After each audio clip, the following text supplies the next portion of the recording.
প্রত্যেকদিন স্কুলে দিব্যা সেজে আসে, আর যখন আমি ম্যামকে বলতে যাই তখন ক্লাসে আসে সঙ্গে সঙ্গে মেকআপ চেঞ্জ করে ফেলে। আজকেরও তো ওকে আমি ম্যামের কাছ দিয়ে মারই খাওয়াবো। যাই ক্লাসে গিয়ে ম্যামকে বলি। বেশি দেরি করবো না,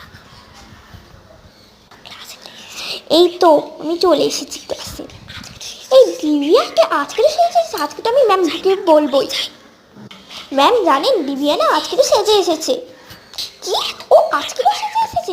আজকে যাই, ওকে আমি দেখাচ্ছি মজা। ওর গার্জেন কল করবো আমি। যাই আমি ঘরে একবার ক্লাসে। দিব্যা তুমি সেজে এসেছো আজকে? Sorry ma'am. কোনো সরি নেই, আজকে তোমার গার্জেন কল করবো। হ্যাঁ কি? হ্যাঁ বলুন ম্যাম, আজ ওর মায়ের আমার শরীর খারাপ বলে আমি চলে এসেছি। দেখুন দেখুন আপনার মেয়ে খুব দুষ্ট হয়েছে, প্রত্যেকদিন স্কুলে মেকআপ করে আছে। আজকে আমি গার্জেন কল করেছি।